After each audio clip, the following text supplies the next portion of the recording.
Market में पिछले शुक्रवार को जो हुआ उसने तो सबके होश उड़ा दिए, है ना। एक झटके में इतनी बड़ी गिरावट। तो अब सबसे बड़ा सवाल ये है कि निफ्टी का अगला कदम क्या होगा। ये एक मिस्ट्री जैसा है और आज हम लोग जासूस बनकर इस पूरी पहेली को सुलझाने के लिए कुछ सुराग ढूंढेंगे। तो चलिए इस इन्वेस्टिगेशन को शुरू करते हैं। लेकिन अपनी जांच शुरू करने से पहले एक बहुत ज़रूरी बात, हम सेबी रजिस्टर्ड एडवाइजर्स नहीं हैं और ये कोई खरीदने, बेचने या होल्ड करने की सलाह बिल्कुल नहीं है। कोई भी फैसला लेने से पहले अपने फाइनेंशियल एडवाइजर से सलाह ज़रूर लें। तो मामला ये है, शुक्रवार 6 मार्च को निफ्टी 50 में 315 पॉइंट्स की भारी गिरावट देखने को मिली। अब सवाल यह है कि ये गिरावट आई क्यों और यहाँ से बाजार किस तरफ जा सकता है। यही आज हमारी इन्वेस्टिगेशन का मेन फोकस है। इस पूरी गुत्थी को सुलझाने के लिए हमें मार्केट के डीएनए को डीकोड करना होगा और जानते हैं इसका सबसे बड़ा सुराग कहाँ छिपा है, ऑप्शन चेन में। तो चलिए देखते हैं कि ये हमें क्या कहानी बताता है। तो ये ऑप्शन चेन आखिर है क्या? इसे ना एक नक्शे की तरह समझिए। ये वो नक्शा है जो दिखाता है कि बड़े बड़े ट्रेडर्स मार्केट के किस डायरेक्शन में अपना पैसा लगा रहे हैं, कहाँ दांव खेल रहे हैं। ये हमें ट्रेडर्स का मूड बताता है, तेजी का है या मंदी का। हमारी इन्वेस्टिगेशन का पहला और सबसे अहम सुराग है पुट कॉल रेशो यानी पीसीआर, और ये है 0.677। देखिए, जब ये नंबर 1 से इतना नीचे चला जाता है तो एक साफ इशारा है कि बाजार में मंदी की उम्मीद करने वाले, मतलब कॉल बेचने वाले, वो ज्यादा एक्टिव हैं और जो तेजी की उम्मीद कर रहे हैं वो थोड़ा पीछे हट रहे हैं। लेकिन रुकिए, कहानी इतनी सीधी भी नहीं है। यहाँ ना दो अलग अलग ताकतें एक दूसरे से लड़ रही हैं।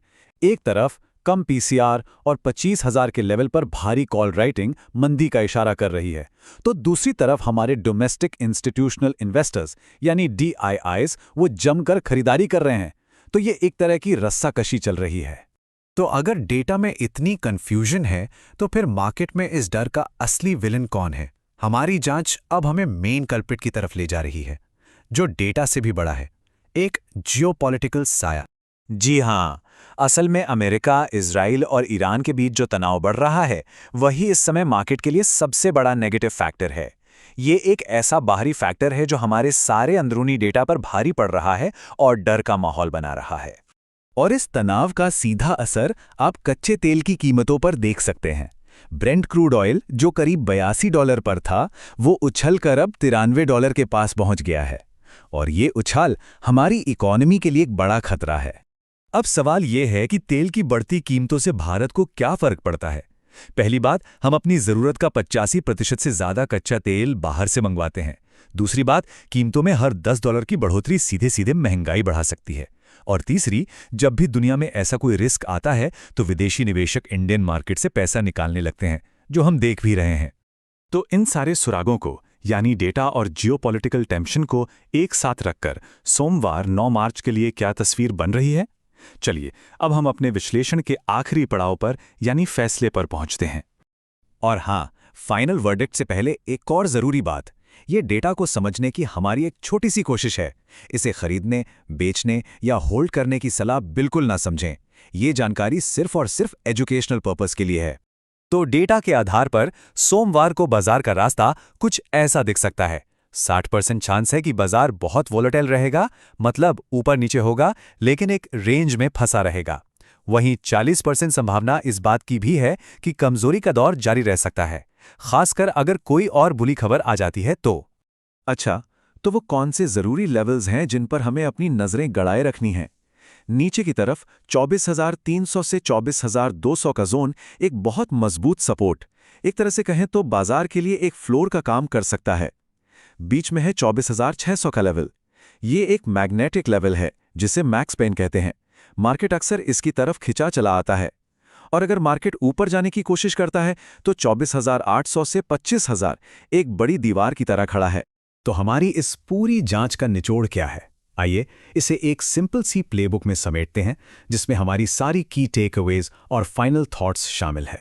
मार्केट की असली लड़ाई इन 4 पॉइंट्स में छिपी है।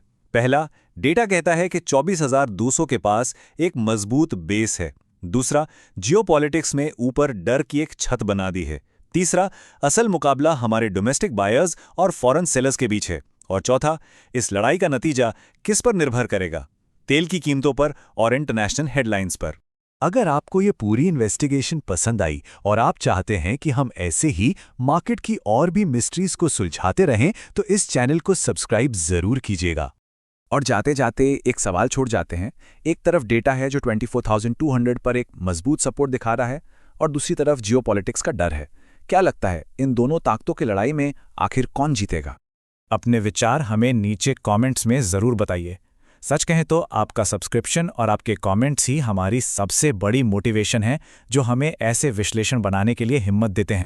आखिर में एक बार फिर से याद दिला दें कि ये पूरा विश्लेषण सिर्फ एजुकेशनल पर्पस के लिए है।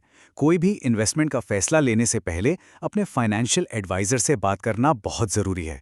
अपना ख्याल रखें और सोच समझकर निवेश करें।